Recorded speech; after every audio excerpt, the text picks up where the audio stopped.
Okay, so can we call the meeting to order, Dr. I'll Barry? wait until Sean disappears. for a Give me second. one- Sorry, yep, Sean. And it's all you. Woohoo!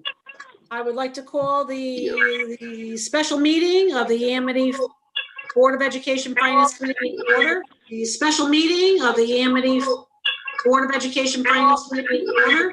The special meeting of the Amity Board of Education Finance Committee to order. The special meeting of the Amity Board of Education Finance Committee. That's more than you ever want to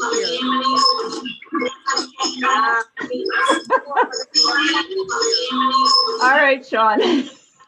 We need you. Okay. Okay, anybody have a YouTube video playing in the background? Or some other version of the stream playing in the background? Or some other version of the stream playing in the background? Or some other version of the stream playing in the background? Someone does. No. Or some other version of the stream playing in the background? Someone does. No. Or some other version of the stream playing in the background? Okay. I also have somebody else looking to get in on a Galaxy S6. So everyone is currently muted and you guys can unmute yourselves whenever you're ready. Somebody though, somewhere has got the audio playing in the background and I got to figure out where that is. Well, and who's the Galaxy 6S? That's Joe. That's Joe. All right. All right, so then we can Cool. take this one and kick it. Okay. All right, everybody else is still muted. So for people who are on a laptop, Jenny, you're good. You're unmuted.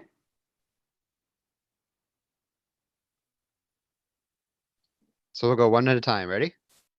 I'm getting all kinds of texts from people about how wonderful this is. I'm getting all kinds of texts from people about how wonderful this is. All right.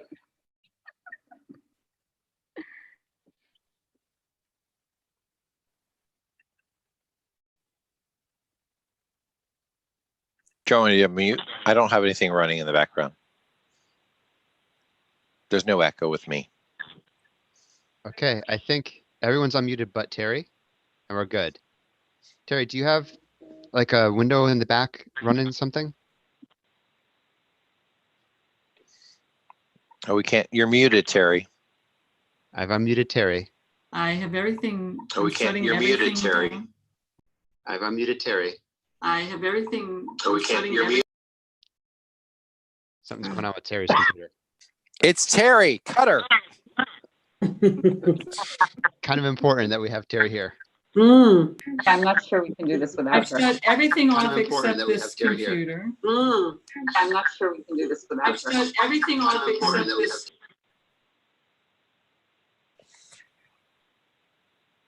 Something's going on in the background. Do you have maybe another window open with the YouTube video playing or a second instance of Zoom? Maybe another window open with the YouTube video playing or a second instance of Zoom? Maybe another window open with the YouTube video playing or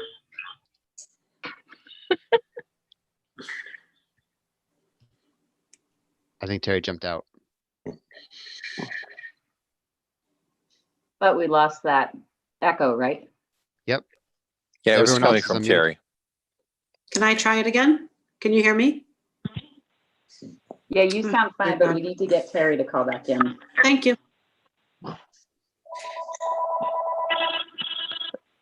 Except for your phone, Pat. It's on silent.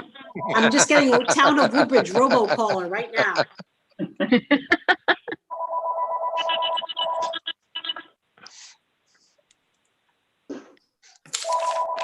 This is apparently quite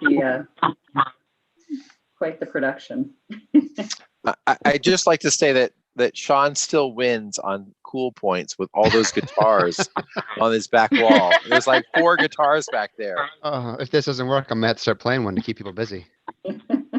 Seriously. You probably should Your right now second- anyway. Second career.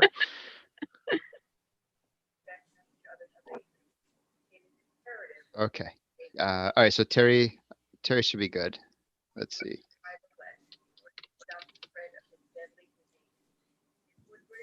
And another phone call, 6487.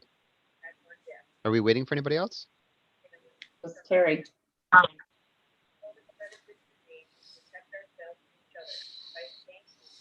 don't know who that is. That sounds like a service announcement from somebody's phone.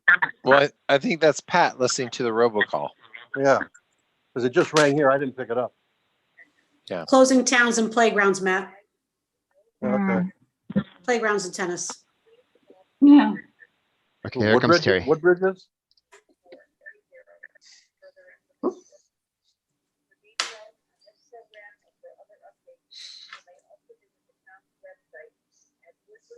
Okay, Terry, you good? That's Beth's voice I hear. Must left that open behind everything. Okay. All right, Terry's good. Lesson learned for all of us. All right, stream's still live, and now I'm gonna go away again. Okay. All right, Pat, you want to hit a redo? Let's try it again. I'd like to call the meeting to order. This is a special meeting of the Amity Board of Education Finance Committee, April 6th, 2020 at about 5:42 p.m. First and only thing on the agenda is discussion of possible action on the budget. Dr. Byers, how would you like to proceed? So we will be discussing the 2020-2021 budget. But I think before we do that, it may be helpful just to provide the EFC an update of where we currently are with the school closures as a result of COVID-19. And so I've asked Ms. Loomis to prepare at least for the 1920 budget, where we see some potential opportunities for savings, as well as where we will see some potential issues with additional unanticipated costs, just to help people wrap their head around it. Thank you, Dr. B. Terry, you ready? Yes. So I've identified a number of potential exposures. Some things like building revenues, building use revenues. What we have at this point is pretty much what we're going to have. We don't anticipate opening our building, and this is a heavy time of year, so that would be a decrease in revenue, probably 15,000. The excess cost grant is something that, depending on how we end up paying for our outplacements and the services that are associated with that, whether or not we will meet the threshold we indicated in March, but that impact may not hit until next year's budget, because they will work off of, the state will work off of the March report. We will obviously need additional cleaning supplies. We will need to replenish some things like goggles and gloves and masks and things once they're available. The food service program, which, you know, I spoke about last month, already in trouble, really will generate no revenue this quarter because there's no a la carte sales. So that will be difficult to, we'll have a deficit there, plus the already mounting cost for repairs. We could probably, you know, incur more legal costs as we try to navigate through this environment, making MOUs with our employees, some vendors, some contracts, and situations we can't necessarily anticipate. Unemployment costs will go up. We've laid off the substitute teachers and a few part-time people. Most other people we have found work for. But that's still, our unemployment was at near zero at this point, and that will jump up our unemployment cost. We anticipate that some of the devices that we've loaned out may not come back to us, or may not come back to us in working condition, and will have to be addressed. Health insurance claims, it's, you know, we're self-insured, depending on how Our population is impacted by the virus themselves as to what kind of claims we'll see. We were running just under 100%, if you remember at our last meeting. So those are the exposures at this point that I could identify. Probably, rough numbers, 275,000, but obviously insurance is really, I put 50,000. I could be all over the place with that number. There are savings. One, we won't be paying the substitutes their wages, some bus monitors, the coaching stipends for the spring semester will be mitigated at some point. We're working on an MOU with them. Overtime in the spring is usually a heavy time for overtime with the play and many evening events going on. So we anticipate some savings in overtime. Some professional development staff training that was planned will not be able to take place. Some late runs, so some transportation costs, some field trip costs will be averted. So those savings could be more significant travel reimbursement just for staff. So diesel fuel may be liquidating some diesel fuel. And though it might save us about 10,000, but it's still 10,000 of fuel that we didn't use. Is some utilities, Jim is estimating that there'll be some savings on electricity. The buildings are open, but certainly not to the capacity that they normally are. Water and natural gas. Instructional supplies, maybe some, but pretty much at this time of year, everyone was pretty much, done ordering for the year. So there's really not a lot there. Some dues and fees for upcoming events. So, that I estimate to be about 430,000. So, maybe a swing of 150 to the good, in a very rough idea. One of the things that I've been doing is advocating with the representatives from the governor's office, essentially for two things. The first and probably best case scenario would be to allow school districts to carry over their budgets into fiscal year 2021. Because we know we're going to have costs, particularly related to special education compensatory services, as well as potentially the healthcare. So some of our bigger things. And it would be nice to know that those costs, which were really incurred in fiscal year 1920, but may not actually hit until the 2021 year, if we would be able to use any remaining monies to cover that. That said, if that is a complete long shot, which I understand why it would be, I've also put a plea in to allow regional school districts to carry over 2%, like our town counterparts can in a capital reserve fund, as opposed to the 1%. And obviously to do that not through the traditional open forum town meeting or referendum, which we've been told not to do, but to allow it happen by a vote of the Board of Education. So all of those questions are out there to the governor in hopes of trying to help us use what monies we have now. So that way we don't have to worry about how these costs would impact what is essentially an almost finalized 2021 budget. I haven't gotten much response in that area, but they have been extremely, I will say, open-minded at the state level of listening to municipalities and the challenges that we're facing, and trying to take our suggestions to heart. So we'll see how and where that goes. But yeah, that is the current status of things. So Jen, Dr. you said- Myers, Go ahead, Chris.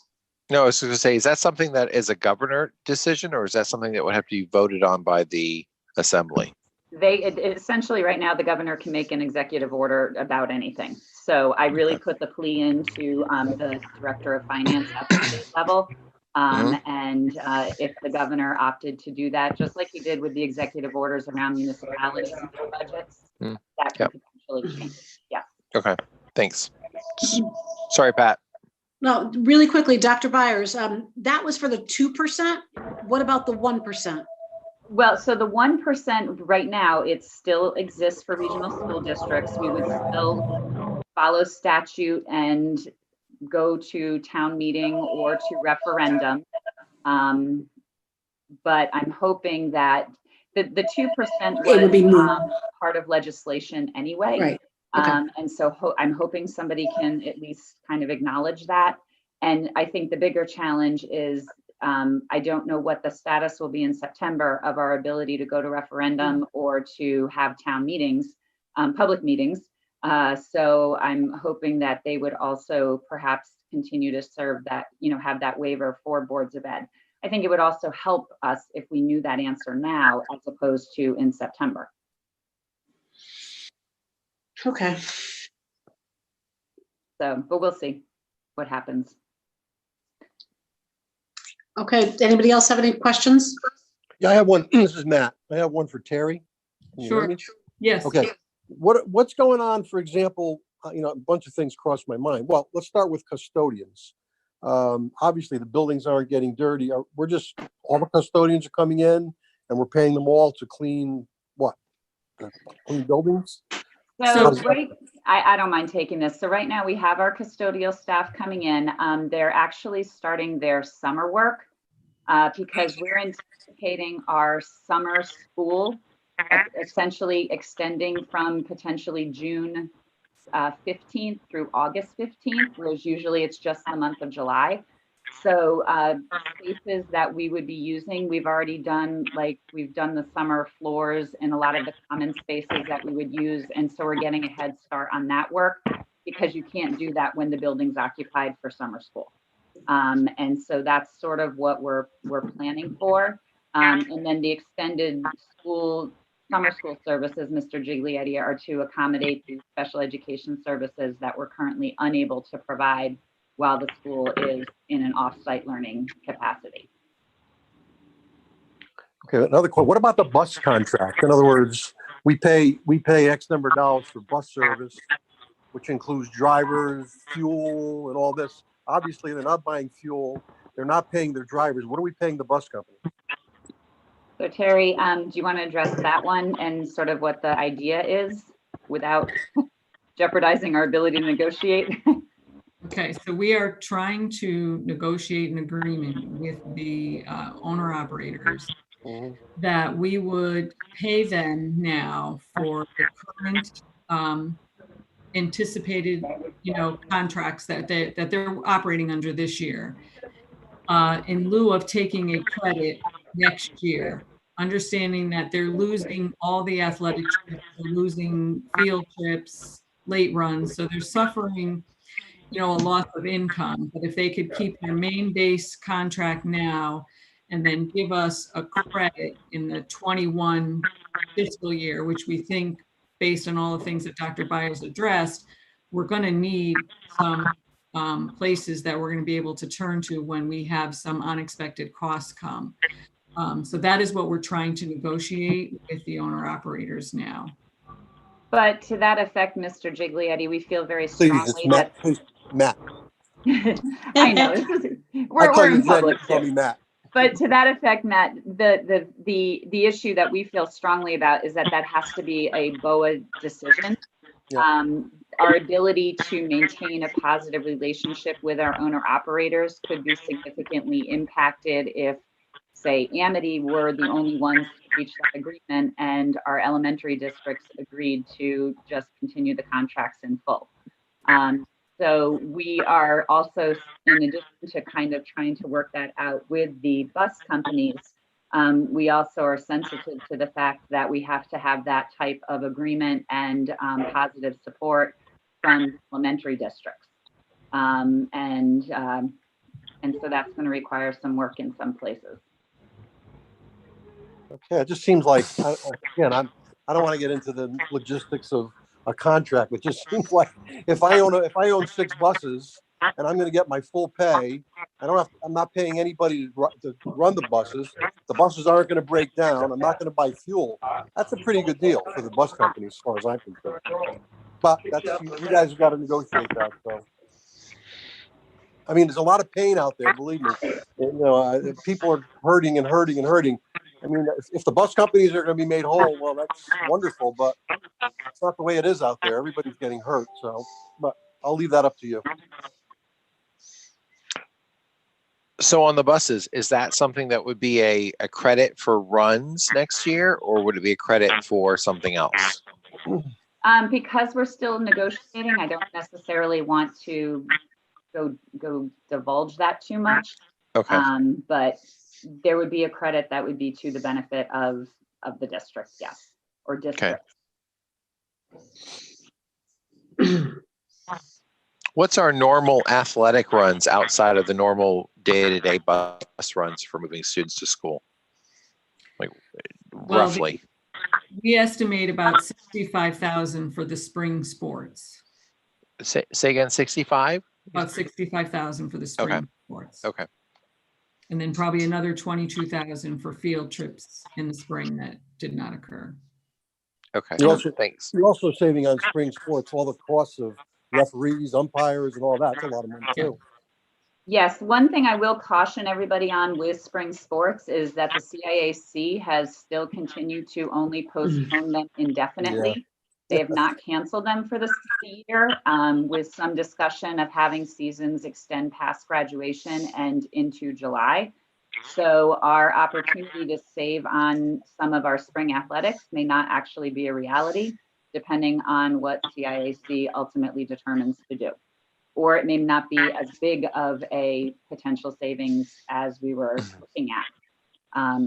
And consequently, you know, our coaches right now are still coaching because all of their sports are still theoretically going to be on. They're just doing it in a virtual manner.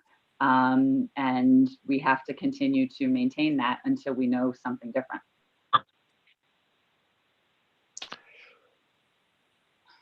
Hey, Terry, you mentioned devices coming back and being potentially broken. Did we not do insurance on the devices that we leased?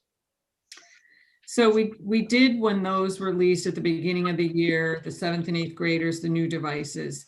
Some of these devices that we loaned out were, you know, they are older devices. They were on parts and whatnot, but they, in the rush that was done just to get them into the hands of the students and the teachers. So some may be uninsured, basically. Correct. Right. I think it's safe to assume that the ones that were handed out in basically from March 17th on were probably not insured. Okay. And also on the do we have a current surplus number? I don't have last month's forecast in front of me. Oh, maybe I do. So we just to answer, what we have is last month's surplus number. We haven't made any changes yet because this was a special meeting, so we didn't do the forecast for this meeting. We will have it on the April 20th meeting. Right. Yep. But yeah, right now we were really just more trying to wrap our heads around where we were, and then essentially kind of try to keep our focus also on the budget that we need to move forward into next year. The last month's number was somewhere in the 700,000-800,000 range. I do believe so. Thank you. So before we go to the discussion on the 2021 budget, are there any last questions just about current state of affairs with finances and how these school closures are impacting us?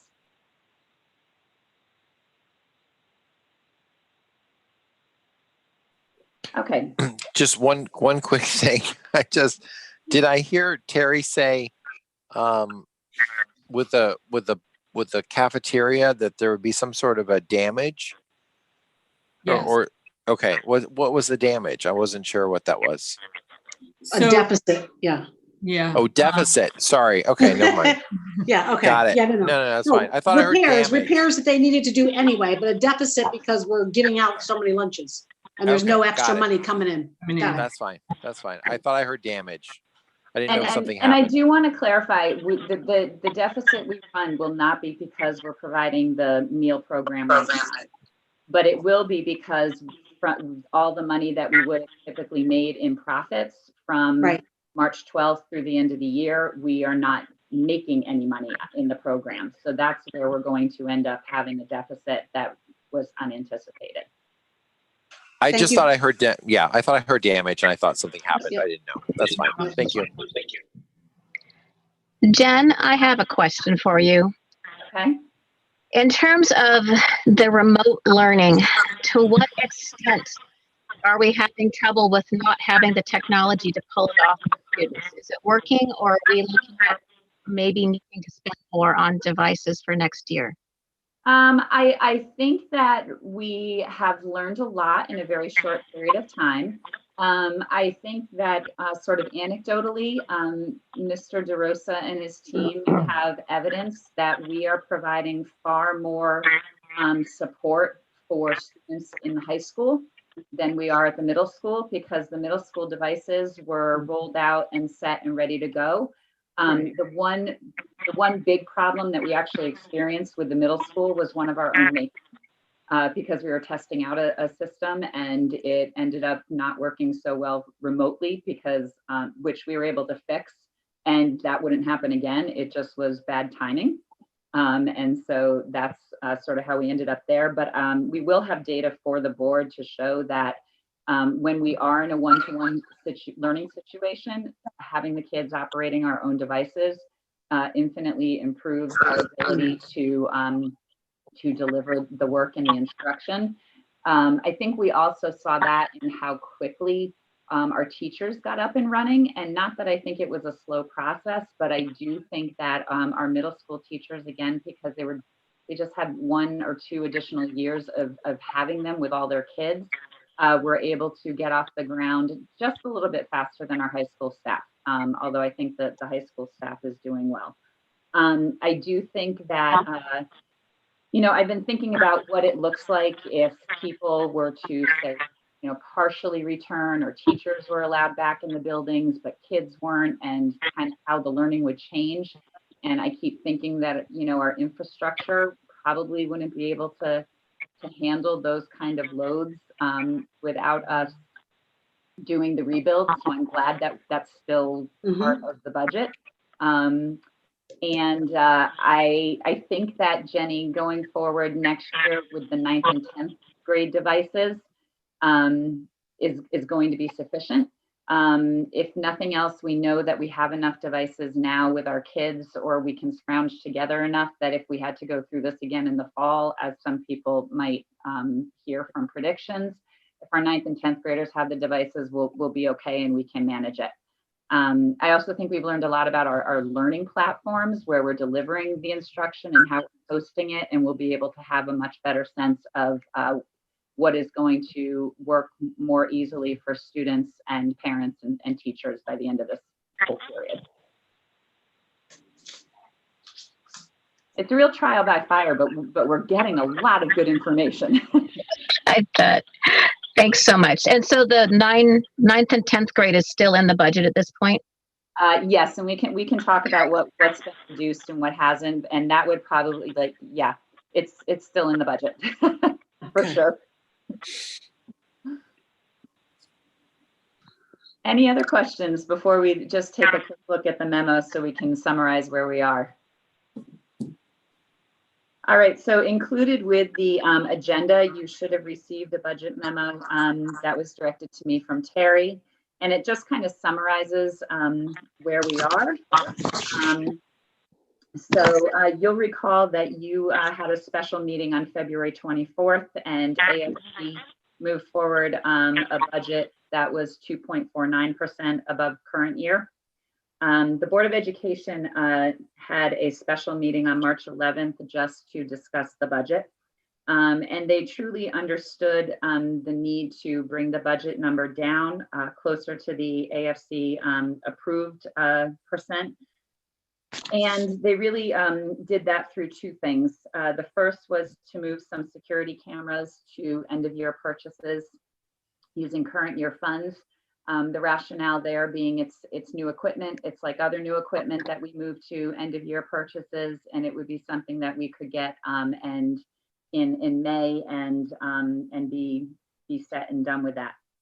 The second big change was that the board, with the support of our ad hoc security committee, voted to, instead of requesting school resource officers at our 2 middle schools, voted to implement a school security officer program at our schools. Essentially, this program would be open. It's modeled after Newtown, North Branford, Derby, and it allows retired police officers who retire in good standing to attend the police academy, get training to be school security officers, and then puts them in the buildings and in lieu of a SRO. We would continue to support the SRO at the high school. We think that that's necessary. The program would roll out to the 2 middle schools first.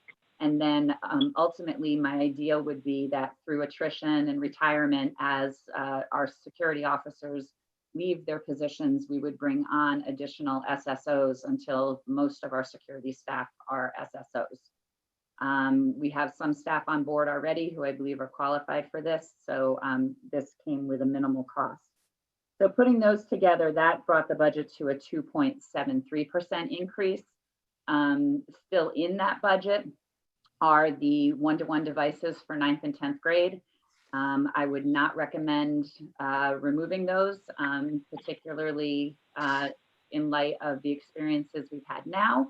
And also just the ability that we know our teachers and students can have to use them to sort of transform and do learning differently. Also included in that budget is the social worker that would be earmarked for the middle schools. Again, one of the many unknown things that we have in obviously this period of time when our kids are not in school is that the social services that we were providing are no longer available to them. We also know a lot of kids right now are experiencing some loss in their families as a result of either the pandemic or just some of the mental stress that it's placing on families. And I think a time for a social worker is going to be probably more needed by September of next year than we had thought it was right now. And the last really big ticket item that's in there is the additional personnel to support special education. And again, looking at what we may need to accomplish with compensatory services and how we're going to have to support the students. It's not a position that I would recommend removing. So we currently sit at the 2.73. There is a way, and you'll see it in the memo, to get the budget to the 2.49. And that is going to be by looking at allocating textbook purchases from the current year budget. And again, I will urge some caution in doing this. All of you people who are much smarter with finances than I am know that if we reduce the textbook budget significantly for fiscal year 2021, then the impact of us trying to catch up and provide the textbook and the learning resources we need in the following year is going to artificially increase that budget. But if the finance committee really feels very strongly about the 2.49, we have a path to get there. It's just not the most sound budgeting practice. So I guess I'm coming to plea with you to give some consideration to the 2.73. We know that that is still a much higher increase than what anybody wanted, but again, it's a result of some things that neglected that in a rather untimely manner all came to crash at our door 3 weeks ago. Yeah. I mean, I understand the position we're in, right? And this is a difficult situation. I also know that there's a lot of people right now that are being impacted by this, and the thought of pushing more taxes on residents in all 3 towns that is going to impact them when they're still dealing with this, right? And so I think we're still early on, and maybe there's some relief that's short, coming, but we don't really know for sure. I think based on what we heard from Terry earlier, there's some extra costs, but there are also some extra savings, which are going to counterbalance that. And between our surplus and where we are, I think it's reasonable to maybe as not as fiscally conservative as it normally would be to budget, textbooks that way. And I know we try to do a 5-year plan on that.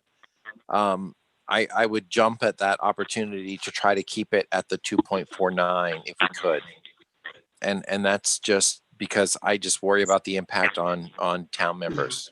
We don't, there's like, you saw the numbers, like so many people applying for unemployment in the last 2 weeks is just, astronomical.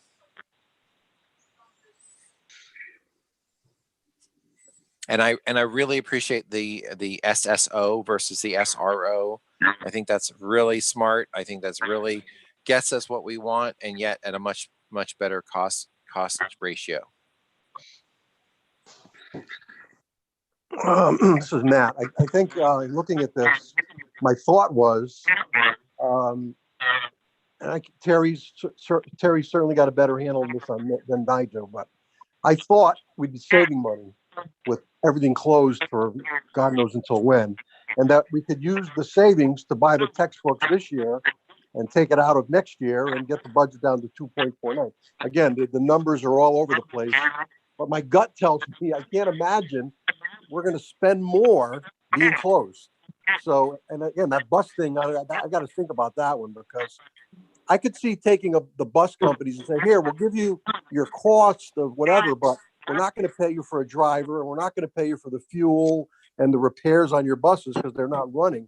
I can't imagine that's not a significant number. To just give them the whole contract, and I don't know that that's the case. It seems like an awful lot of money to pay for buses, and it's perhaps something we should take a look at. But my feeling was that between that, spring sports, not paying referees, not paying all those bus trips, the manicuring of the fields, I don't think it's going to be nearly as involved. We saved a lot of money, I'm sure, on snow plowing this winter, so there's money there. My feeling is just that there should be money in the budget, and we could use it to pay for the textbooks now, buy them now, take it out of next year's budget and get it down to 2.49. That was my feeling.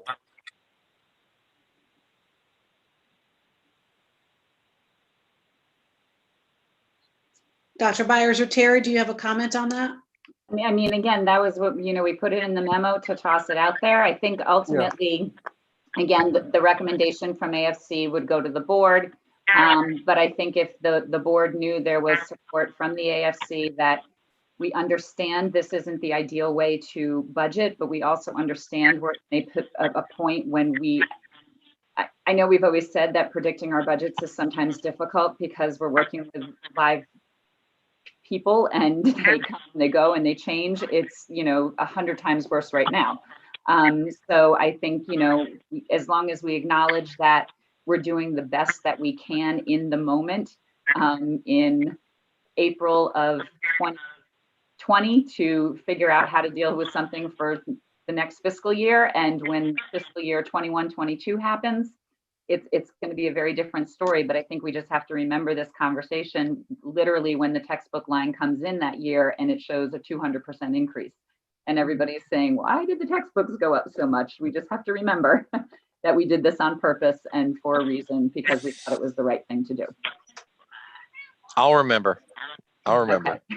Now, unfortunately, this amazing meeting is recorded for posterity, so I will bring it out next year and remind everyone. Again, you're losing me a little bit. I'm not saying that we should remove the 118,903 for textbooks.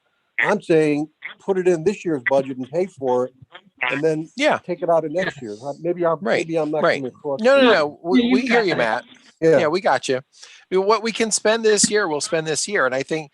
I'm supportive of a 2%. I'm supportive of a 1%. And so I think what we can spend with our surplus, I mean, last I checked, we were at, 700,000 to 800,000 in a surplus.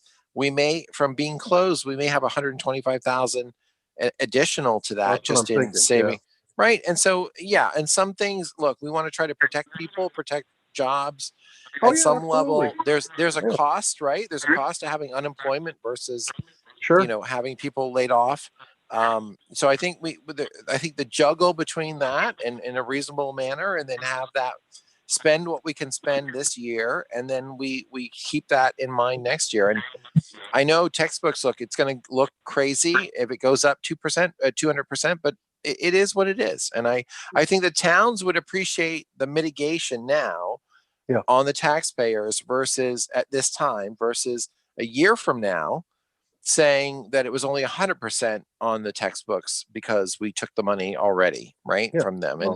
And I just think we do it all the time. Yeah. Right.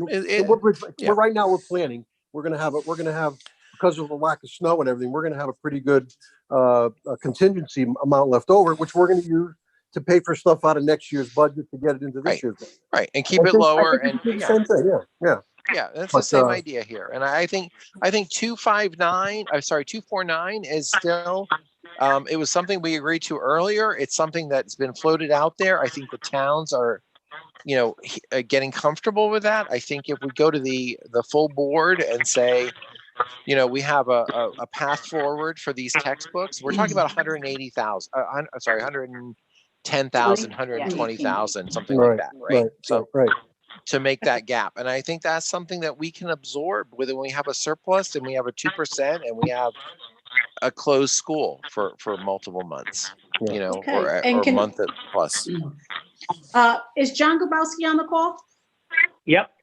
Oh, hey, John, I'm sorry. I didn't see your face. So I would like to get your thoughts as well as Joe Nuzzo's thoughts. If you will. We're doing the same thing that Woodbridge is doing. So our snow removal budget's going to be have a significant savings. We're going to utilize that. So if there's anything that we can do or Amity can do from that perspective, you know, I'd encourage them to do that so that would take the burden even less off of there. But I would definitely try to come in at the 2.49 for the exact same reasons Chris had mentioned, the effect on the taxpayers. Thank you, John. Joe? Yes, I've had some trouble getting on, but I'm on. Can you guys see me on the video? Yeah. Yes. Yeah, okay, good. How do I we look? see you. Full screen. I got everybody. Good to see everyone. Yeah, I think you guys realize that unfortunately I do have to vote no unless it's 2% or less. But I think there's a lot of uncertainty out there with what's happening. You know, how do we really know what the revenue of the towns will be based on the state's budgetary problems? So I think we just have to do the best we can on the budget that we have at hand and hope that, you know, the town's budgets don't get so gutted by the state and what's happening up there. And, you know, we really don't know. So there's a lot of uncertainty out there in the market. The school's closed. Hopefully they don't cancel all the spring sports, since my son's on the baseball team, as most of some of you know. I guess there hasn't been a decision made on that yet. Maybe they'll play throughout the summer, hopefully, trying to salvage the season somewhat. So let's see how that goes. I mean, again, I don't know if we can really calculate the savings that are excess cost to us until we get through this. I mean, yeah, it's not an easy time to budget out there in this environment. So yes. And speaking of which, it's overdue. I should have said this at the very beginning. I just want to give a special thank you to both Terry and Dr. Byers, as well as, of course, Sean DeRosa, who have consistently gone above and beyond the call in not just this current situation, but continuously. And I would like to really ask that all of the Finance Committee members just personally give a shout out and say thank you, because these folks have truly gone above and beyond without compare. Thanks, Pat. Absolutely. There's just one last thing I'd like to say. When we agree on a budget, the towns are going to be committed to paying you the money that we're committed to paying you. We had a conversation in Woodbridge today about what's going to happen in July when people can't pay their taxes. Are we going to be facing that problem? Because it's a very real possibility that towns might find themselves, instead of collecting 97% as they usually do, collecting significantly less than that. So we've got that burden to worry about too. And it's a conversation we're having currently. And hopefully it's not going to come to fruition, but it very well might. So it's you know, it's terrible. It's a terrible time, and whoever thought we'd see something like this? But so in any event, I obviously we all read Jim Zioli's email today, and so we know where Orange is headed with this, and I would support 2.49. To be honest with you, that's what we put in the budget. I talked to Beth Heller today, and she said she'd be willing to go with 2.49. So I'm okay with that. Thanks, Matt. At this point, if there is no other discussion, we can call it to a vote. I'd like to make a motion that we reaffirm the support from the AFC for a 2.49% budget increase for next year's budget of 2020-2021. There's actually a motion in the memo with dollar amount. Yeah. Page Um, 2. Now I gotta look it up. Want me I to was re- just gonna say, we I may can- need those numbers, and who could see it on our phones? It's so small. I mean, I can read it. I haven't. I could read it. No, I I got got it. it. I got it. Okay. Move to recommend that the Amity Board of Education a budget for fiscal year 2021 for an amount of $50,484,509. Sorry, 784,509 gross, and a net of 49,760,789 at a 2.49 increase. I will second that, Matt. Thank you, Matt. Pam, did you get that? Thanks, Pam. Okay, so we have a motion and we have a second. Pam, did you get that? Pam got it. She's on mute, but she got it. She's Oh, I nodding. apologize. That's okay. We may want to call the vote independently because we can't see if people raise their hands. That's what we do. Yeah. So, Matt so votes if yes. you don't, so I'll call it so that Pam can just jot it down if you guys don't mind, and I'll just follow the people on my screen. So I'll start with Mr. Brow. That's an aye from Mr. That's an aye. Yay. Mr. Grabowski. Yes. Okay. Mr. Giglietti. Yes. Dr. Turner. It's fine. Jenny's good. Yes. Okay. Joe Nuzzo, Mr. Nuzzo. Unfortunately, I have to be the no vote yet again. I No love to Joe. vote yes, That's what we're gonna one call at a you. time. Someday no I'm going to Joe. get you to be a yes, Joe. Yeah, someday get me And soon. then Miss Cardoza. I vote yes. All right, so the motion passes 5-1. All right, so just to let you all know, before we end the meeting, kind of our process moving forward, we will have our regular Board of Ed meeting on April 20th. At that point, I'm hoping that the board will also approve the 2.49 with the understanding of how we get there. And at that point, we would have a unanimous decision between AFC and the Board of Ed. We will also hopefully at that meeting get direction to develop the explanatory text, which will be mailed out to all of our families. And we will set the annual meeting date.